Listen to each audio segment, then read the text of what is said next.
द्रुत गतिर ट्राक्टर चालक नहींगला पूजारी जीवन।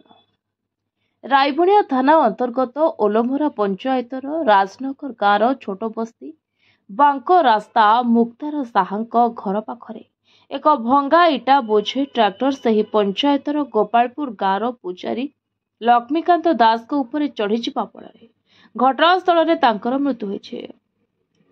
खबर अनुसार गत शुक्रवार सकाळ 11टारे गाँ पाख भगवती ठाकुराणी पूजा सारी लक्ष्मीकांत घर को फेरुथिले। एही दिगरु गोटे ट्रैक्टर भंगा इटा नहीं द्रुत गति आसी पूजारी को धक्का दे मुंड उपरे चपाइथिला, जहा फल घटनास्थल में तांकर जीवन चली जाइथिला। ट्रैक्टरटी राजनगर गाँ विद्युत मिश्र बोली जଣା पड़िछे। तेबे ड्राइवर सागर घड़े मद्यपान करी ट्रैक्टर चलाइबा समय मोबाइल फोन व्यवहार करथिबार किछि लोक कहउछन्ति। स्थानीय लोक ड्राइवर को काबू करी रायबणिया पुलिस को हस्तांतर करथिले। लिखित अभियोग पर रायबणिया थानार पुलिस भंगा इटा बोझे ट्रैक्टर सह ड्राइवर को अटक रखी तदंत जारी रखिछन्ति। सेपटे परिवार लोक आंबुलांस जोगे लक्ष्मीकांत को हातीगढ़ हॉस्पिटल आनिथिले। सेठी डाक्तर किंतु तांको मृत घोषणा करथिले। रायबणिया पुलिस शव व्यवच्छेद पर जलेश्वर पठाइथिबा सूचना मिली।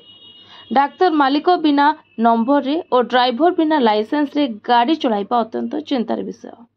ट्रैक्टर मालिक विद्युत मिश्र गुरुवार दिन मद पी गाड़ी चलाइबार अभियोग रे मयूरभंज जिलार मोरडा थाना रे अटक रही मोटरसाइकल छाड़ी आसिथिबार मध्य जଣା पड़िछे।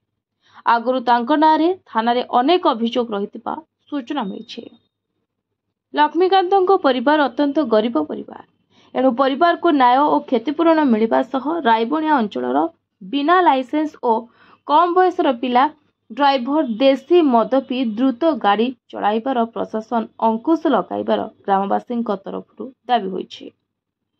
Report voice of Odisha live.